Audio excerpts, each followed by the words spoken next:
alguns aspectos da senescência celular. Obrigado, Laurie. Thank you. Thank you very much.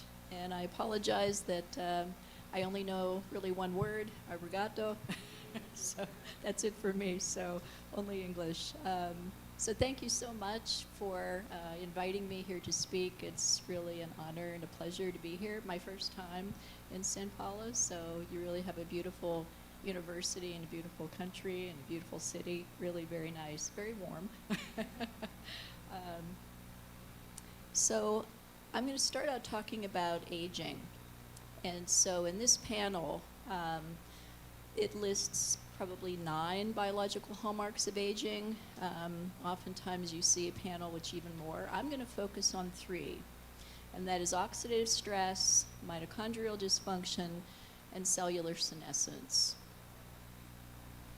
And as I think a lot of you know, oxidative stress really can underlie the pathophysiology of a number of disorders.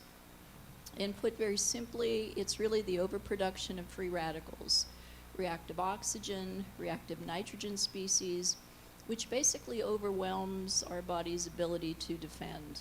And this can cause cellular damage and a whole host of disorders. So mitochondria are the organelles that we obviously need to survive. They generate most of the ATP that we need in the form of energy, but they're also a primary source of free radicals.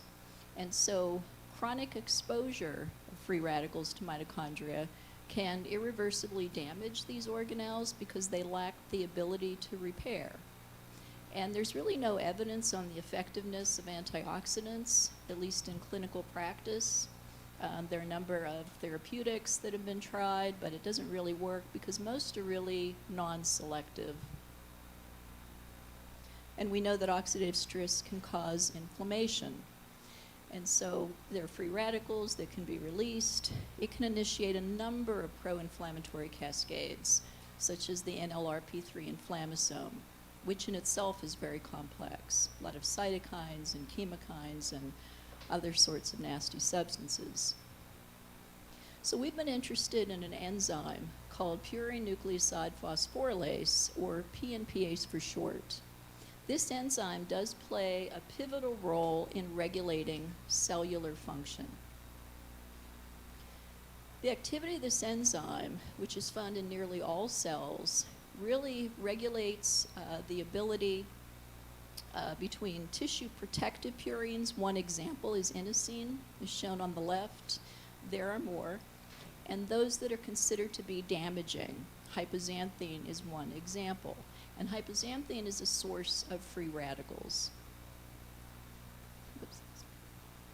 So our premise was that age-associated dysregulation of purine metabolism over time is a causative factor in cellular damage in a number of organ systems. I'm going to focus a large portion of my talk on the lower urinary tract because this is an area that my lab has focused for a number of years.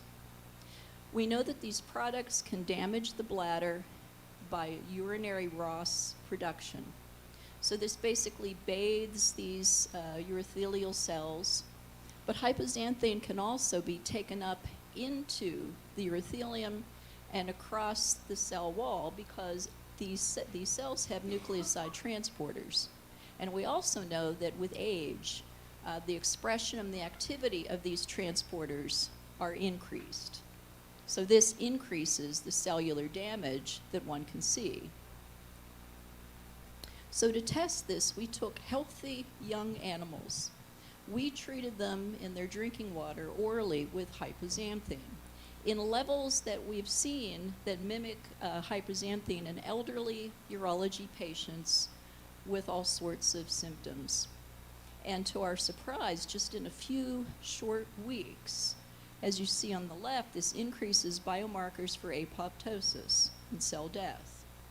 On the right, this decreases what's called leak point pressure. So basically it affects storage and voiding symptoms in these animals. So we think that hypoxanthine-associated oxidative stress, generation of free radicals, is a causative factor in a number of these age-associated dysfunctions. So our treatment approach is using a drug which we have a patent called 8-aminoguanine or 8-AG. 8-AG is a new drug class. It has a different mechanism of action.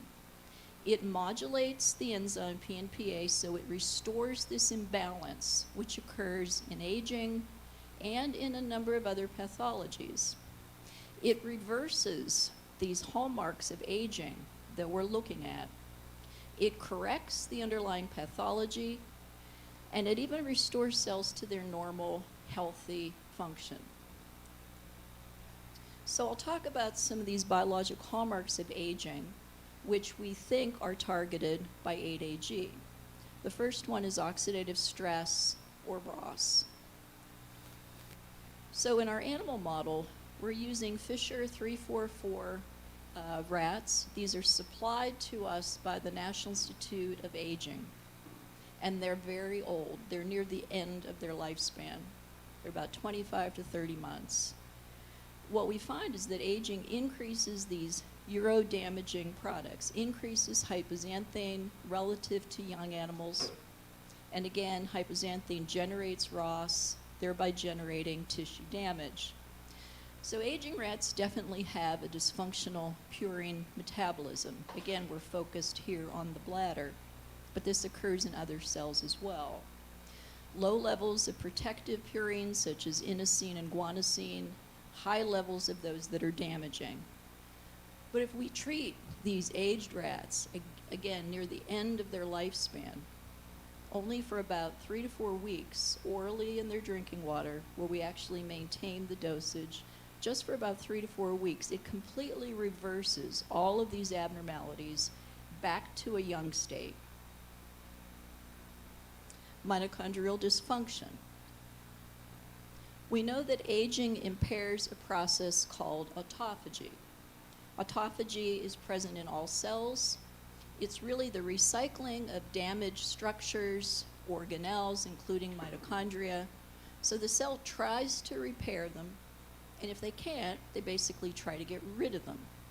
But this process, which is necessary for our life, actually declines with age. And over time, this increases all the damaging parts, basically the cellular garbage. This can negatively impact organ function. So we reported some years ago that aging impairs autophagy in the bladder, accumulation of all these damaged organelles and damaged structures. So what you're looking at here is, oops, I think I'm pointing at something there. Sorry, we color-coded these little structures, endolysosomes, in green. So in young, you see that they're very small, but then as you progress from a 3-month to a 12-month to about 25 to 30-month, these structures are extremely large. So there's an increase in these endolysosomes, which contain all the cellular garbage, which can increase the risk of frailty and disease. Aging is also associated with a decline in a mitochondrial protein called mitofusin 2. Mitofusin 2, this decline can influence autophagy, and this can lead to accumulation of damaged organelles, such as the mitochondria. Here we've actually shown, I didn't show in a graph, but mitofusin 2 is actually repressed in bladder muscle with aging. Again, this can lead to accumulation of damaged mitochondria. So in these panels, this is electron microscopy. We're looking at a slice through the smooth muscle, and here you can see in the young, there's healthy mitochondria, but with aging, these mitochondria are damaged. They're swollen. They probably contain all sorts of damaged debris that the cell just can't get rid of. But if we treat our aged rats with 8-AG, this completely restores mitochondrial structure and function to a young, healthy state. Persistent cellular senescence. We know that aging is associated with increased oxidative stress and accumulation of senescent cells. And cellular senescence has been proposed to be a driver in a number of aging disorders. So geroprotectors are therapies that affect the root cause of aging diseases. Senescent cells can express a number of biomarkers. Keep in mind, none of these are specific, but there's one P16 which goes up in aging. It also is linked to the secretion of inflammatory mediators. In the bladder, we can see that this goes up compared to young. But if we treat our aged animals with 8-AG, we can actually restore this to a younger and healthier state. So we'd like to suggest that 8-AG may actually be a geroprotector of the lower urinary tract. So by targeting these and other biologic hallmarks of aging, we can ask, can 8-AG actually improve age-related declines in cellular function? Again, for the next few slides, focusing on the bladder. So we know that aging impairs the brain-bladder control network. There are a huge number of changes that can occurs in animals, and obviously occurs in patients. There are vascular changes, changes to the sensory system, and increased collagen content and fibrosis. So we know that there's a close relationship between pelvic ischemia and lower urinary tract symptoms, or LUTs, in the older adult. This leads to generation of free radicals, damage to every cell type, the muscle, the nerves, the urothelium. So we did in these studies, we perfused bladders with green fluorescent beads. So you can see that these vessels here in the young, you can see the green, the vessels are nice and straight, the bladders are nicely perfused. There's really no evidence of ischemia. We also measured blood flow, shown on the right, using a Doppler. But in aging, this changes. These vessels are no longer straight, they're tortuous, they're damaged, there's areas that suggest that there's ischemia, and there's a drop in blood flow. But PNPase inhibition improves this dysfunction. It restores blood flow, and it decreases ischemia. There's also changes to the sensory system.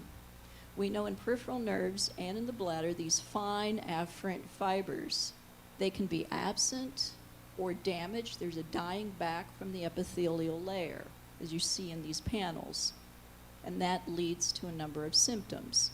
In patients, there can be an increase in activity when the nerves are damaged, or a decrease in activity. But treatment of these aged rats with 8-AG restores nerve density and sensitivity to a young, healthy state.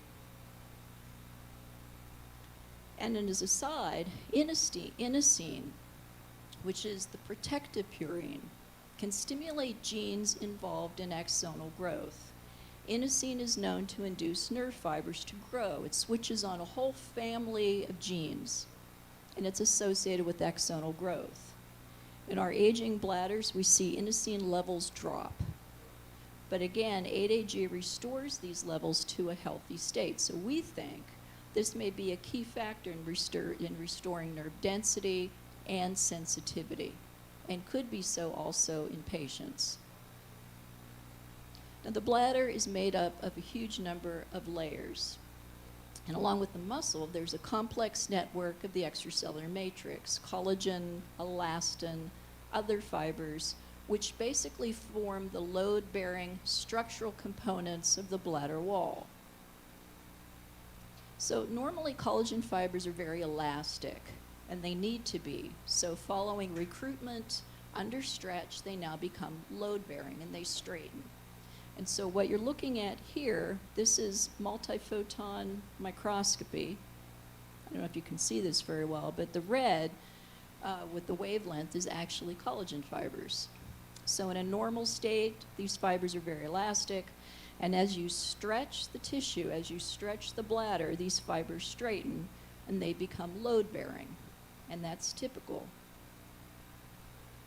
But we know now that aging alters the biomechanics of these fibers. It alters the elasticity. So this is real-time imaging of collagen fibers with bladder stretch, with bladder filling. This is multiphoton microscopy in combination with confocal microscopy. And so as we stretch these fibers in a young bladder, these fibers are very wavy, very elastic. This is a typical stress-strain curve. You can see that the fibers stretch, become load-bearing, and they stretch very nicely. But in aging, they're already very stiff, very taut. You try to stretch them, and they just won't go anymore. So, but treatment of aged rats with our inhibitor completely restores this elasticity, completely that to a young and healthy state. So then we decided to ask whether changes in PNPase can contribute to other conditions relevant to the aging population. And we're fortunate to work with a leading ophthalmology group, University of Pittsburgh. This is not my area, but we focused on age-related macular degeneration. Aging, along with increased oxidative stress, changes in mitochondrial function, can cause vascular damage, ischemia, increased leakiness of vessels.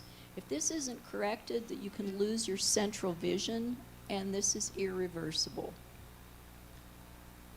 So there's something called the outer nuclear layer. It's composed of cell bodies and rods. This layer is thinner in AMD. So in the same animals that we looked at the bladder, we did the bladder studies, we also looked at the eye. And so similar to what has been described in patients, in these aged rats, aging alters retinal structure and function. This outer nuclear layer here, it completely degenerates with age. And so there's also a drop in this photosensitive pigment, rhodopsin. But with 8-AG treatment, the same animals that we looked at bladder function, this is completely restored. Just 4 weeks, 3 to 4 weeks with 8-AG, it completely restores this. Also, it restores rhodopsin levels. Now, we wondered if functionally this might show an improvement. So there's a technique called electroretinography, same thing that one uses in patients. It's a measure of the action potential produced by the retina when you stimulate it with light. So these little rats are an apparatus, and they're actually flashed with light. So the ERG is considered to be abnormal if more than 30 to 40% of the retina is affected. And you can see with aging it is. It's practically a flat line. So this is significantly impacted by age. But treatment with 8-AG completely restores this function to a younger state. So it improves retinal structure and function. It completely reverses the effects of aging. And one last example, the metabolic syndrome. So the metabolic syndrome is a group of health conditions leading to increased risk of heart disease and changes in the kidney as well. This significantly increases with age. So my collaborator, Ed Jackson, has done a number of studies using what's called the ZDSD rat, which is apparently a model for the metabolic syndrome. These rats show evidence of end organ damage. That's what you're looking at on the left. This is staining for fibrosis, this red stain. So there's an increase in cardiac fibrosis. There's also fibrosis in the kidney as well as ischemia. But 8-AG completely reverses all of these changes. Fibrosis, vascular changes, back to a healthier state. So our take-home message is that levels or the activity of this enzyme, PNPase, we believe can contribute to the extent of oxidative injury, damage, and many of the hallmarks, maybe not all, but many of them, hallmarks of aging. And PNPase inhibition with 8-AG reduces this oxidative stress, reduces this cellular damage. So our findings demonstrate that 8-AG can ameliorate a number of these changes in organs affected by aging. And again, we've only looked at the eye, we've looked at the bladder, my collaborator has looked at the heart, at the kidney, we're also trying to look at the skin as well. But we believe that this may have geroprotective properties, restoring these changes to a healthier state. And I'll just thank my collaborators throughout the University of Pittsburgh and my funding sources, and that's actually downtown Pittsburgh, overlooking 3 rivers, which we're a city of rivers and bridges in the evening. So thank you very much.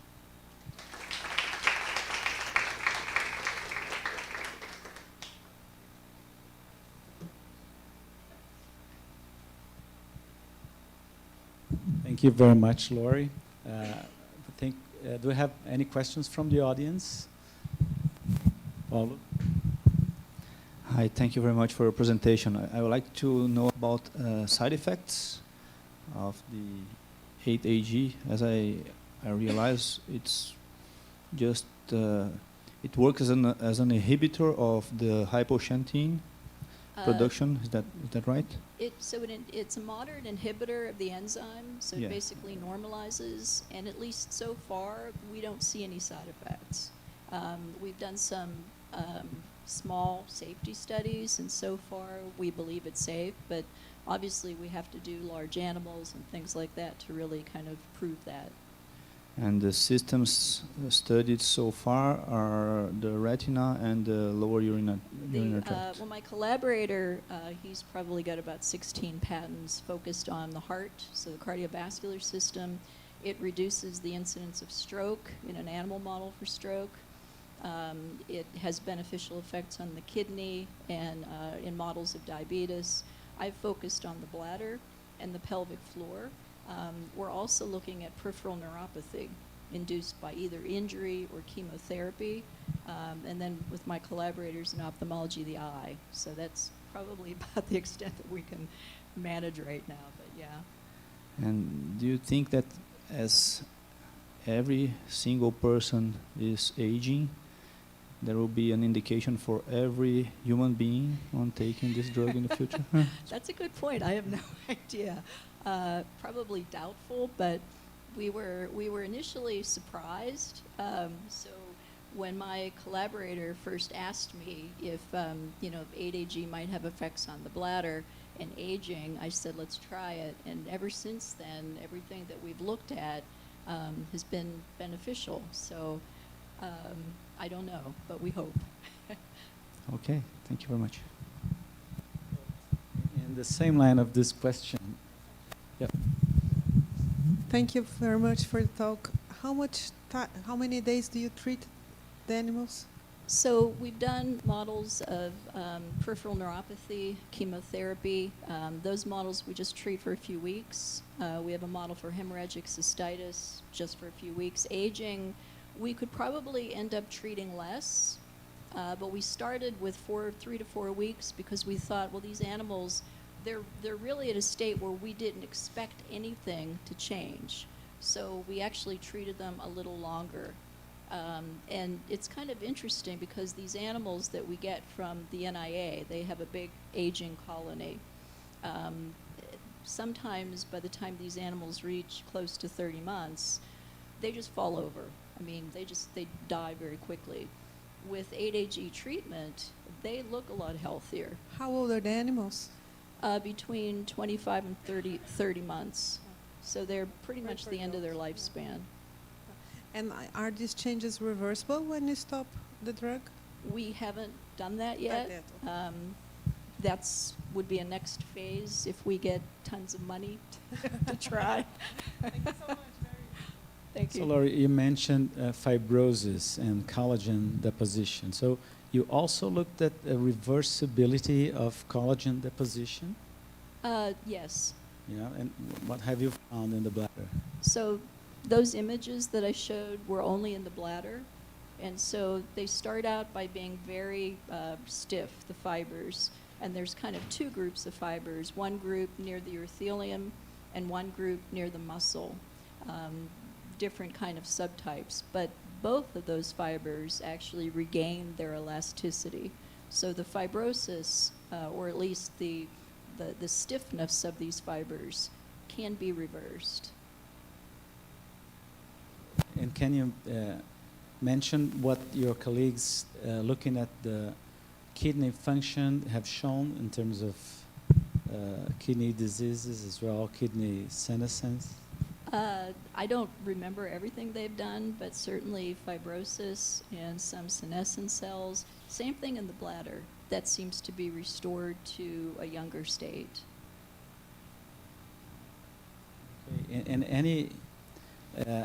any suggestion that these rats that got treated had a longer survival compared to the ones that did not get treated? So we hadn't looked at that because at the end of our treatment we sacrificed the animals. But my collaborator looked at a model for stroke, and that extended not only the health span but the lifespan by 70%. So if you feed these, I don't remember the model, but if you feed them basically a Western diet, which is high fat, high salt, there's more than a 50% chance that they will stroke out. And so in those studies, he significantly decreased the risk of stroke and extended their lifespan. More questions? Want to say anything? Zé?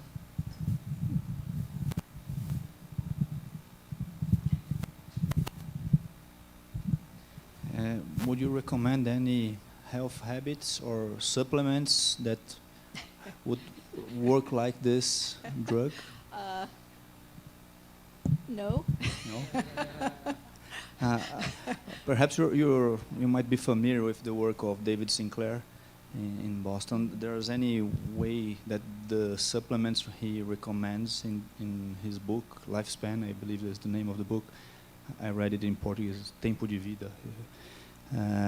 Any intersection of them with the mechanism of action of 8AG? I think a lot, and again, I'm familiar with his name, but I'm not familiar with what he's done. But a lot of these, supplements, they basically, I think a lot of them are based on the premise of the mitochondria, reactive oxygen species, and all of that. Whether or not supplements will actually do the same thing, I don't know. There's a lot of anecdotal evidence of a huge number of nutraceuticals that you can find in, pharmacies and everything else. But how much that actually works, I don't know. I don't know either. There's also good evidence that actually red wine is very beneficial and reduces oxidative stress. So if I had to recommend anything, I would say, red wine. What about intermittent fasting? Yeah, there's a lot of interest in that.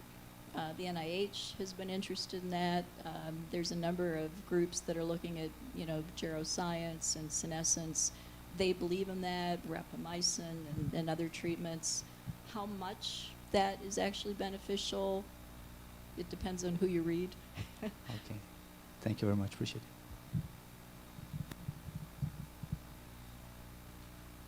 So this mechanism of action that you described, how confident you are that it really works by decreasing the levels of oxygen radicals free? Pretty confident. I mean, those are studies that my collaborator Ed Jackson, he spent about 20 years. He's measured the entire purine pathway from start to finish. And so we know that hypoxanthine and xanthine, which lead to uric acid. So, there are drugs, there are treatments like allopurinol, which reduces the effects of gout, for example. But that only actually stops at the xanthine oxidase enzyme level. Whereas we believe it basically backs it up further. So it has a greater effect. And also inosine is one of the strongest antioxidants. There's a lot of preclinical evidence that it reduces the incidence of stroke, increases nerve fiber growth and neurodegeneration and neuropathic changes. And so 8AG, by rebalancing this, it boosts the inosine levels, which are low in a lot of pathologies. So I haven't done all those experiments, but Ed Jackson's lab has, and he's published a lot of very analytical papers that are difficult to read, but as far as we know, yeah.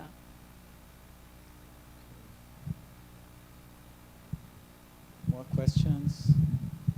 Yep.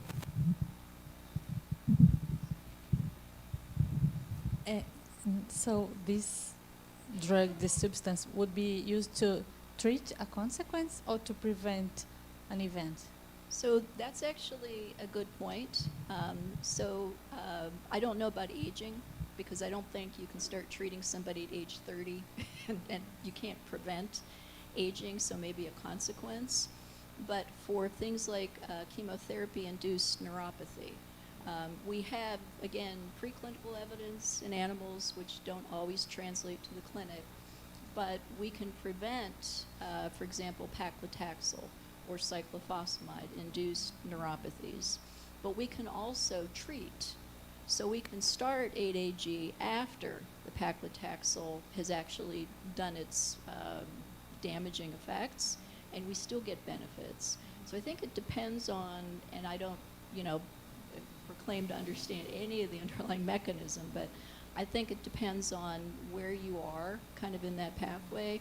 Aging, I think, is a little difficult. You're not going to prevent it, obviously, because everybody ages at a different rate, have other environmental and other factors. But hopefully we can treat, if you want to call it that, or maybe help to reverse some of the damaging effects. Maybe. At least we can in rats. Thank you.